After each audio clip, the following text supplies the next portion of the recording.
마태복음 11장 28절에서 30절을 중심으로 안식을 얻자 하는 말씀입니다. 중요한 것은 안식을 쟁취하자, 안식을 사수하자 하는 내용이 아니고 분명히 안식을 얻자 그렇게 말씀을 드리려고 해요. 왜냐하면 본문에 보니까 예수님이 내가 너희를 쉬게 하리라 이렇게 말씀하셨거든요. 오늘 주제는 바로 이것입니다. 경험을 보더라도 하나님이 택하신 사람들, 그런 사람들은 믿을 때 어느 순간에 하나님이 계시다는 사실 하나만 가지고도 마음에 평안이 와요. 이 얘기를 좀 더 자세히 말씀드리면 어느 날 하나님이 이 사람을 구원하려고 하실 때, 어느 날 은혜 주려고 하실 때 마음을 움직이시죠. 그래서 그냥 그럭저럭 살던 사람이 하나님에게 관심이 생기고 뭔가 하나님에게 다가가고 싶고 뭔가 하나님에게 나아가는 행동을 하게 돼요. 그때 제일 중요한 게 뭐냐면 평안을 주세요. 평안을. 특별히 이 사람이 살면서 어려움에 처해 있었어도 무슨 문제에 처해 있었어도 그런 거랑 전혀 상관없이 마음에 굉장히 깊은 평안을 주세요. 그래가지고 이 사람이 자기가 가지고 있는 문제나 자기 자신이나 이런 거 아무것도 생각하지 않고 무조건 하나님 앞으로 나올 수 있도록 마음에 깊은 평안을 주세요. 이게 큰 은혜죠. 이런 평안을 가지고 하나님에게 나아가서 구원을 받는 거거든요. 만약에 거꾸로 처음에 하나님에게 나가야 되는데 평안을 주시지 않았다면 굉장히 힘들었을 거예요. 나가긴 나가야 되는데 내 속에 또 하나 문제가 있잖아요. 겉으로도 문제가 있고 속에 또 짐이 있고. 근데 하나님이 감사하게도 이 사람이 어떤 문제가 있든지 간에 어떤 고통이 있든지 간에 마음에 깊은 평안을 주시고 그 평안이 아무것도 걱정 안 하고 그냥 하나님 앞에 나오도록. 지금도 생각해보면 그래요. 참 이해가 안 가요. 그때 내가 뭐 믿고 하나님 앞에 나왔지? 뭐 믿고 그렇게 용서해달라고 자신 있게 하나님 앞에 구했지?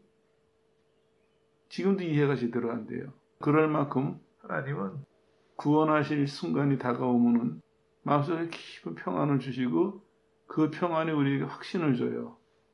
하나님이 계시다는 사실만 가지고도 평안과 확신이 와요.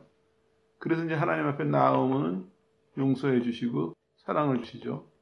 그런 다음에 우리 속에 그 평안이 넘치게 하세요, 이제는요. 저는 성경을 그렇게 이해해요. 성경에도 보면은 예수님이 전도하고 다니실 때 어떤 사람은 소경으로 구걸하는 사람도 있었고 어떤 사람은 병자로 집에 누워있는 사람도 있었고 여러 종류의 사람들이 있었어요. 근데 그 사람을 구원하실 때쯤 때가 이르니까 이 사람들이 예수님 앞으로 나아오거든요. 근데 똑같아요. 조건을 보면. 인간적으로 보면은 그 사람들이 예수님에게 나오셔서 구할 만한 자격은 없어요. 그런데도 구원받을 때쯤 되면은요, 누구든지 용감하게 나와요. 그거는 우리 경험으로 미루어 볼 때, 또 성경을 통해서 볼 때 같은 이치라고 생각해요. 하나님이 구원하실 시간쯤 되면은 그들의 마음속에 깊은 평안을 주시고 그 평안이 확신을 가지고 누구든지 하나님 앞에 나갈 수 있도록 이렇게 하시는 것 같아요. 그게 이제 하나 특징이죠. 그리고 좀 전에 말씀드린 것처럼 그렇게 나온 사람은 믿음 생활을 하면서 이제는 넘치는 평안 속에서 신앙생활을 하게 되는 것이죠. 요거를 잘 돌이켜보면요.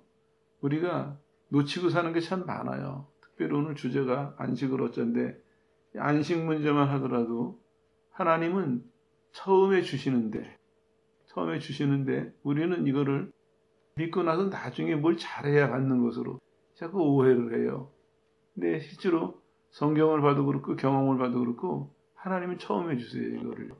그러니까 참고로 말씀드리면 교회를 꾸준히 다니는 사람, 성경을 꾸준히 보고 기도 생활을 꾸준히 하는 사람은 그게 좀 자연스럽고 쉽겠죠. 이런 순간이. 그렇지 않은 사람들은 이제 하나님하고 멀리 떨어져 있고 교회를 안 다니거나 이런 사람들은 한번 큰 어떤 소동을 겪으면서 돌아오는 경우들도 있는데 대체적으로는 교회 주변에 꾸준히 머물던 사람들은 좀 자연스럽게 쉽게 이 과정을 맞이하지 않나 그런 차이점도 이제 볼 수 있습니다. 예수님께서는 오늘 이 본문을 말씀하시면서 이 전에 뭘 하셨냐면요.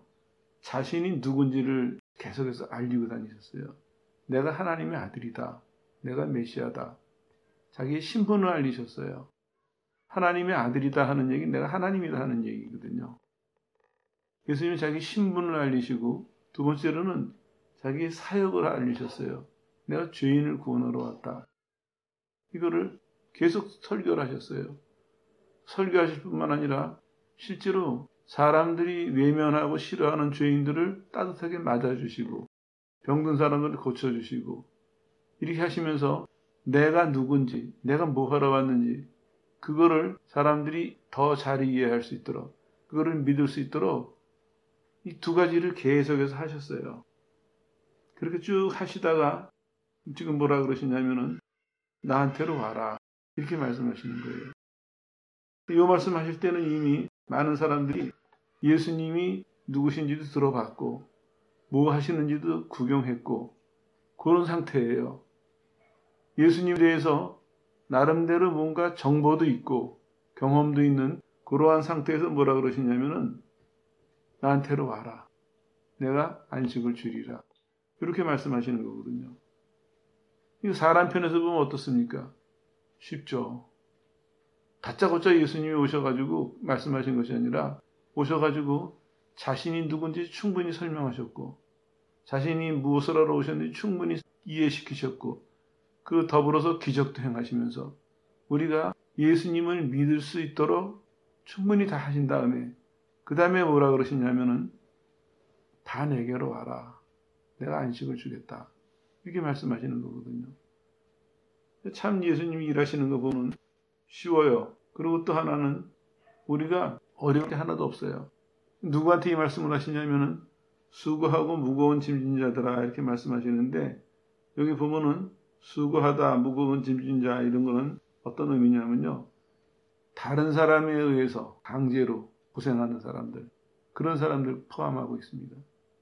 물론 요거를 말 자체를 번역하면은 인생의 짐이라는 바로스하는 단어가 쓰였어요.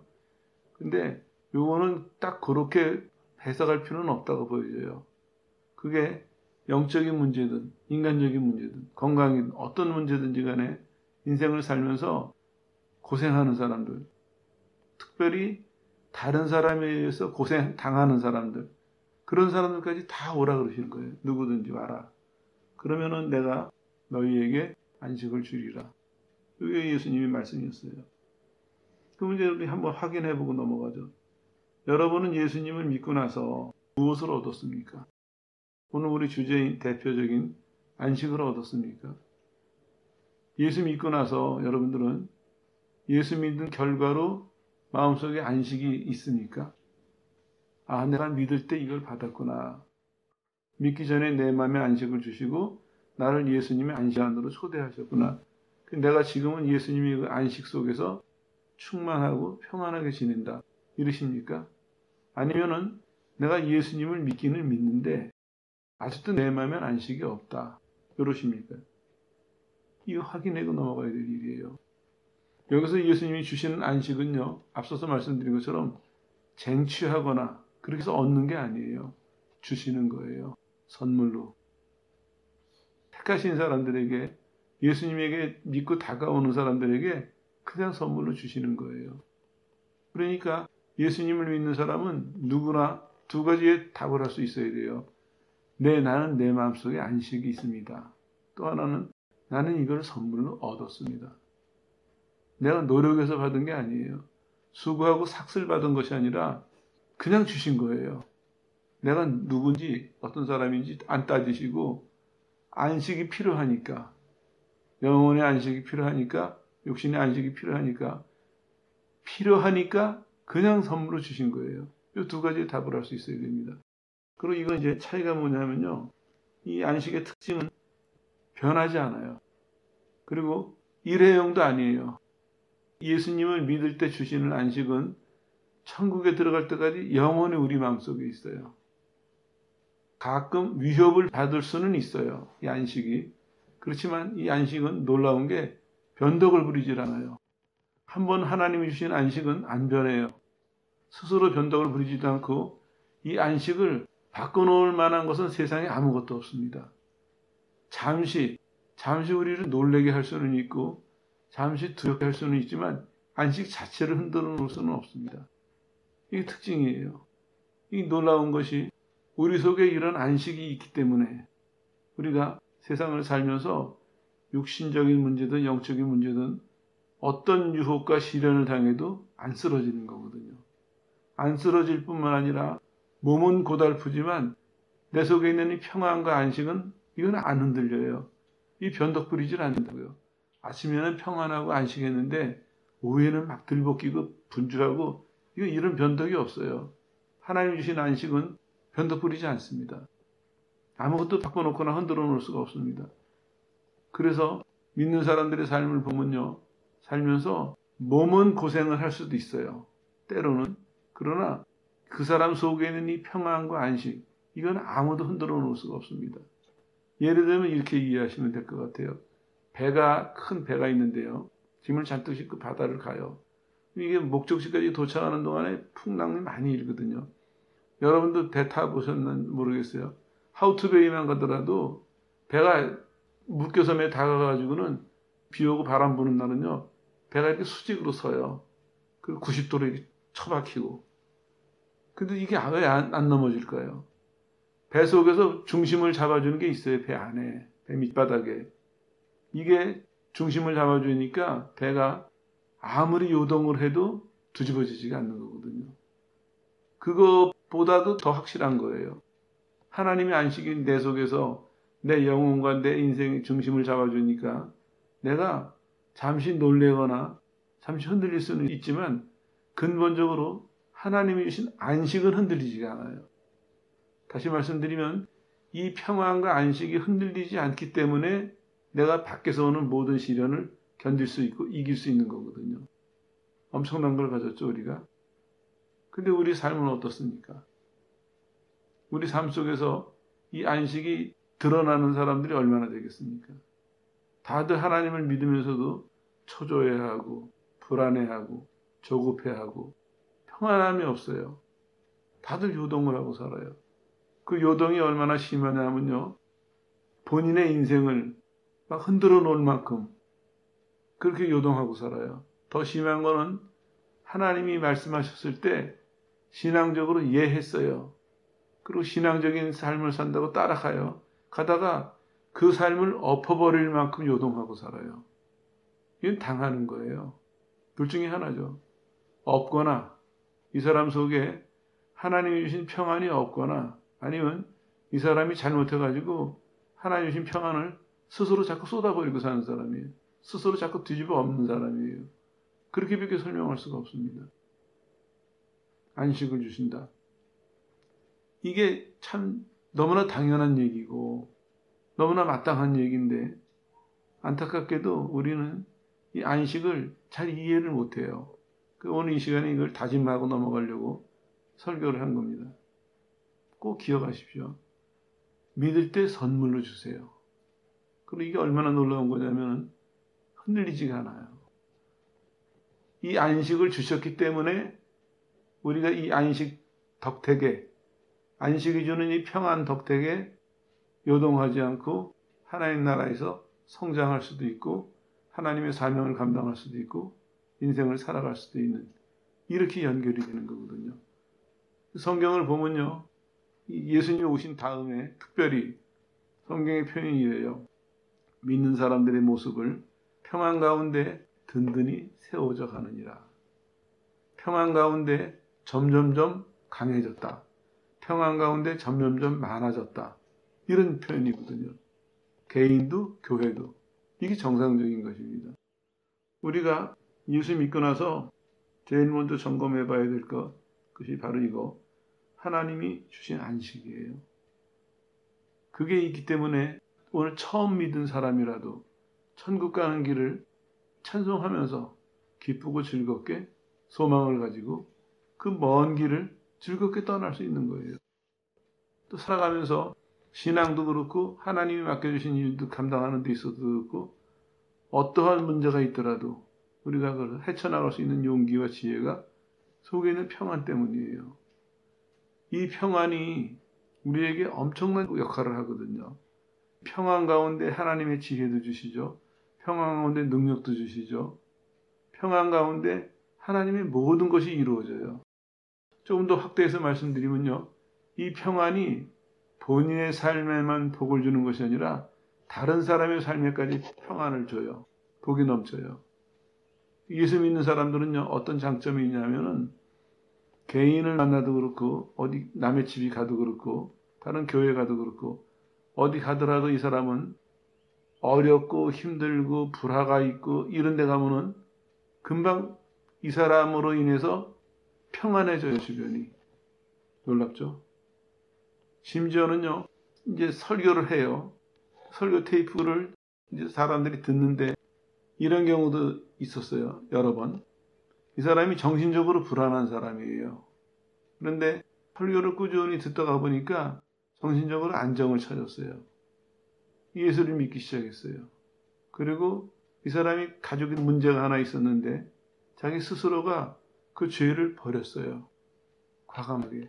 지금까지는 그거를 못 버려서 거기에 매여서 그러느라고 다른 사람하고 관계된 문제인데 거기에 매여서 빠져나올 수도 없고 빠져나오지 못하니까 죄책감에 시달리고 죄의 종로로 타고 평안을 잃어버리고 인생을 폐인처럼 아무것도 할 수 없는 사람처럼 병원에 곧 입원해야 될 정도로 그렇게 살던 사람이 평안을 얻기 시작했고 그 평안이 결국에는 자기 속에서 용기를 내서 죄를 끊어버리고 교회를 나오기 시작했습니다.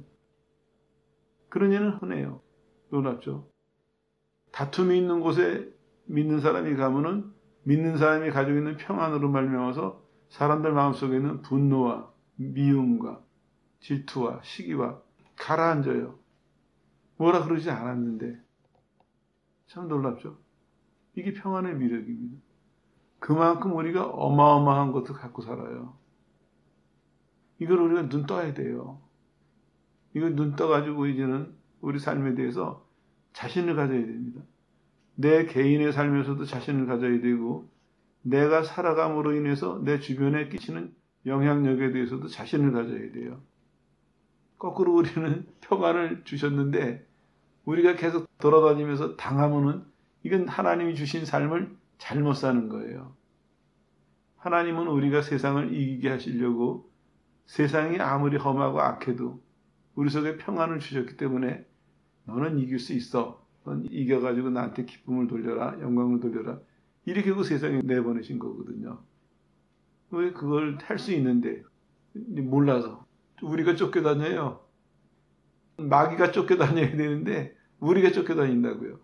우리가 불안해하고 우리가 숨어서 모여있고 우리가 흩어져서 가는 것마다 어둠이 있는 곳에 빛을 비춰주고 슬픔이 있는 곳에 기쁨을 주고 두려워하는 사람들에게 안심을 주고 우리가 이 평안과 안식을 퍼뜨려야 될 텐데 퍼뜨릴 수 있도록 해놓으셨는데 근데 우리는 그 못하고 있거든요. 각자가 이거는 이제는 일어나야 할 때가 됐습니다. 오늘 이 말씀을 잘 묵상을 해보세요. 예수님은 오셔가지고 본인이 누구신지 내가 하나님의 아들이다. 내가 너희의 죄를 사하여서 구원하러 왔다. 신분과 사역을 쭉 설명하신 이유가 예수님을 신뢰하도록 예수님을 믿을 만한 분이구나 이렇게 준비시키셨어요. 그 명령하세요. 짐진 자들아 다 내게로 와라. 그 짐이 어떤 짐이라도 상관없다. 너 자신의 죄의 짐이라도 상관없고 시대가 너한테 지어놓은 그런 짐이라도 상관없고 어떤 짐이라도 상관없다.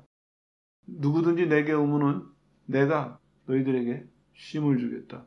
그 짐을 다 벗겨주고 내가 너희에게 안식을 주겠다.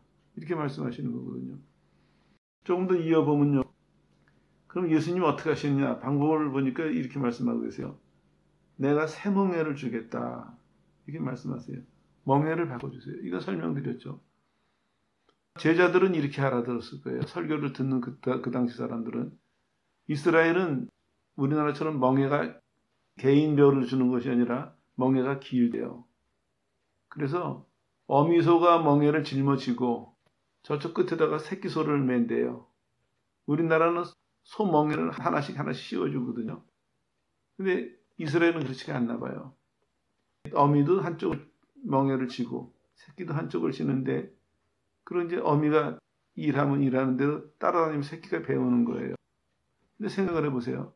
어미랑 새끼랑 멍에를 쥐고 있다면은 막대기 같은 멍에를 줬다면 그 무게를 누가 쥐고 있을까요? 키가 크니까 어미가 다 졌겠죠. 새끼는 줄은 매놨지만 실제로 멍의 무게는 새끼한테는 거의 없는 거예요. 이걸 이해하시면 돼요. 예수님은 우리의 멍에를 바꿔놓으시는데 옛날에 우리가 죄인이었을 때는 죄가 주는 멍에, 세상이 주는 멍에는 온통 우리한테 다 씌워놨어요. 그래가지고 우리가 그걸 다 감당하고 그 무게를 견뎌야 됐거든요. 고달팠죠. 힘들었고. 근데 예수님이 오셔서 멍에를 바꿔주셨어요. 새 멍에로. 예수님께서 주신 멍에는 그냥 멍에가 아니라 한쪽 것을 예수님께서 지고 계세요. 한쪽 것을. 그러니까 우리는 멍에가 주는 무게를 실은 하나도 감당 안 하는 거예요. 그냥 따라다니는 거예요. 우리 생각하기에는 내가 주의 나라를 위해서, 주의 영광을 위해서, 주의 말씀을 위해서 엄청 뭔가 한 것 같지만 실제로 그 무게를 다 누가 감당했습니까? 예수님이 지고 계시는 거예요. 그 짐을요. 따라다니는 거예요. 우리는요. 그러니까 지금 자신 있게 말씀하시잖아요. 내 멍에는 쉽고 내 짐은 가볍다. 무게가 없어요.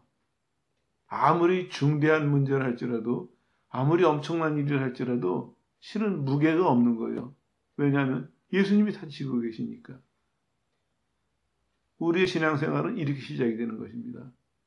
예수님을 믿는 순간 예수님이 멍에를 바꿔주시고 그 새 멍에를 지는 순간에 그게 인생의 문제든 영적인 문제든지 예수님이 짐을 다 감당하세요.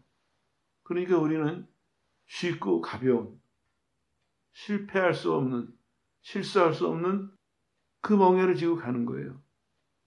그러니까 예수님이 분명히 말씀하시잖아요. 내 멍에는 쉽고 가벼워서 아무도 고생 안 한다. 아무도 실패하지 않는다. 아무도 물러서지 않는다. 말씀하시잖아요. 그런 의미입니다. 이렇게 하기 때문에 우리한테 말씀하시는 것이 새 멍에를 벗지 말아라 말씀하고 계세요. 요것만 지키면 돼요. 하나는 예수님이 새 멍에를 주셨구나. 멍에가 바뀌었구나. 그걸 이해하시면 되고 두 번째로는 이거 안 벗으면 돼요. 이게 때로는 무거워 보이고 힘들어 보이는 것처럼 착각이 생겨도 저쪽 끝을 지고 계시는 예수님을 바라보세요. 내 혼자 진 게 아니다. 이걸 기억하시고 이거를 안 벗으면 돼요. 근데 이제 문제는 우리가 이걸 벗어놓고 자꾸 옛날식의 멍에를 매니까 이 고생하는 거거든요. 원리는 간단합니다. 두 개가 막 섞어서 말씀을 드렸는데 정리하면 이렇습니다. 예수님을 믿는 사람에게 물론 제일 큰 건 구원이죠. 근데 그 구원을 생각해 보면 구원은 평안과 함께 옵니다. 더 놀라운 것은 구원이라는 진짜 선물을 주시기 전에 미리 우리에게 평안을 주세요. 그래서 그 평안한 상태에서 구원이라는 엄청난 선물을 받으러 나올 수 있도록 미리 평안을 주세요. 그러니까 소경된 사람도 무하던 사람도 모두가 다 예수님 지나가실 때 다가올 수 있었던 것이거든요. 심지어는 그 당시 사람들이 죄인이라고 손가락질하던 세리와 창기와 이런 사람들도 예수님에게 다가올 수 있었습니다. 사람들은 못 봤지만 그 사람들은 뭘 가졌냐면은 예수님이 구원하실 사람이기 때문에 예수님이 그 사람들 속에 평안을 주셨어요. 이게 미리 주시는 은혜죠. 신학적으로 말하면은 미리 주시는 은혜 때문에 예수님에게 다가올 수 있게 하시고 그 은혜를 힘입어서 다가온 사람들에게 정말 주시고자 하시는 평안을 주시고 그 평안을 받은 사람들은 평생에 그 평안이 내 속에서 머물고 있고 심지어는 넘쳐나도록 그렇게 하시는 거예요. 이런 식으로 설명한다면요. 예수 믿는 삶은 무엇이냐 이렇게 물어봤을 때 그거는 평안 가운데 사는 것이다. 이렇게 대답할 수가 있죠. 이거는 우리 삶에서 멀리 있는 게 아니에요. 뭘 해야 받는 것도 아니고 누구 특별한 사람만 받는 것이 아니에요. 믿는 사람 모두에게 해당되는 말입니다. 어떻게 설명하면 믿는 사람에게 기본적으로 주시는 거예요. 기본적으로. 이 평안을 주셨기 때문에 이 속에서 발언할 수도 있고 봉사할 수도 있고 뭐 할 수 있는 거거든요. 그래서 기본적으로 주시는 거예요. 그리고 기본적으로 주시는 거기 때문에 이거는 변동도 없고 없어지지도 않고 누가 뺏어갈 수도 없고 하나님 나라 갈 때까지 끊어지지 않고 지속이 되는 것입니다. 그게 바로 평안이에요. 그러니까 옛날에 이스라엘 사람들이 그렇게 인사했죠. 샬롬, 평안하냐. 평안하냐는 질문도 되지만요. 그 속에는 평안하라는 축복도 들어있고 기원도 들어있거든요. 이 평안이 이만큼 우리에게 친밀하고 가까운 것입니다. 우리 거꾸로 생각해서 이거를 공로로 생각한다면은 평안은 능력을 많이 받아서 신앙생활을 잘해서 이렇게 해서 얻는 것으로 생각하면은 그러면 오해가 생기는 것입니다. 이거는 선물이에요. 분명히 성경이 말씀하고 있잖아요. 나한테 와라. 그냥 다니고 수고하고 무거운 짐진 자들아. 자이든 타이든 고생하고 있는 사람들아. 어려움 가운데 있는 사람들아. 와라. 예수님은 그 사람이 왜 어려움을 겪었는지, 왜 그런 상태가 됐는지 그거 묻지 않으셨어요. 따지지 않으셨어요. 네 책임이냐 누구 책임이냐 따지지 않으셨어요. 누구든지 필요로 하는 사람들, 평안이 필요한 사람들, 안식이 필요한 사람들 와라. 딱 하나예요. 우리는요. 하나님 나 안식 필요해요. 하나님 나 평안이 필요합니다.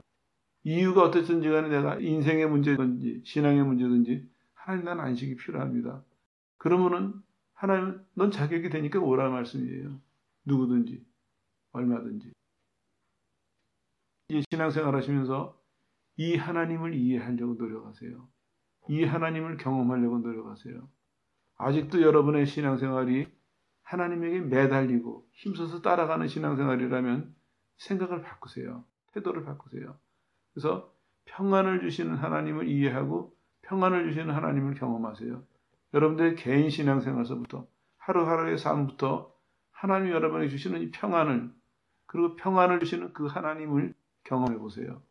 그리고 하나님이 주시는 평안 속에서 하나님을 이해하고 경험하고 하다 보면은 어느 날 여러분 스스로 입에서 하나님이 내게 평안을 주십니다 하는 고백이 나올 거예요. 그럼 이제 거기서 끝나는 것이 아니라 그 고백을 할 수 있는 사람은 뭐가 생기냐면은 내 미래에 대한 소망이 생겨요. 하나님이 내일도 평안을 주실 것이다. 내가 살아가면서 어떤 일이 내 앞을 가로막아도 그 사람 마음속에서는 확신이 있어요. 하나님이 나를 평안으로 인도하실 것이다. 놀라운 구절이 참 많아요. 평강으로 인도하신다. 기본이에요. 기본적으로. 하나님 주시는 평강이. 하나님이 오셔가지고 이 죄된 세상에서 이걸 평안하게 하셨거든요. 죄를 속해 주시면서. 정말 기본적이고 필요한 거기 때문에 그렇게 베풀어 주신 거예요. 여러분들도 이 평안과 안식을 같은 얘기지만요. 평안 혹은 이 안식을 관심을 가지시고 이렇게 시작하세요. 이건 믿을 때 주시는 선물이구나. 그리고 이제는 내가 받은 것을 확인해 보세요. 그리고 이 평안이 내 속에서 매일 유지되는 걸 확인하시고 매일매일 넘쳐나는 것을 확인하세요. 그리고 이것이 온전히 선물이라는 것을 이해하세요. 그럴 때 이제는 다시는 공고해지지 않습니다. 왜냐하면 이거는 내 능력과 상관없이 하나님이 주시는 은혜 중에 하나거든요. 그냥 주세요. 계속해서 산에서 약속물이 끊어지지 않고 계속해서 흘러내리듯이 그냥 주세요. 오죽하면 사람들 보기에는 낭비가 아닌가 할 정도로 하나님은 계속 평생을 평안을 부어주세요. 우리한테 계속해서. 누구든지 이걸 믿고 이 평안 안에 거하는 것을 인정하고 이 평안 안에서 살아가는 사람은 마르지 않는 생각같이 생활할 것입니다. 우리 할 일은 딱 그거 하나입니다. 이 시간을 계기로 오늘을 계기로 여러분들이 평안에 대한 이해가 달라지고 태도가 달라져서 이 시간 이후로는 과거는 어땠든지 모르지만 이 시간 이후로는 여러분의 삶이 스스로든 외부에서든 이 평안을 깰 수가 없고 이 평안을 방해할 수 없도록 늘 평안이 넘치는 복된 삶을 사시기를 주 예수 이름으로 축원합니다.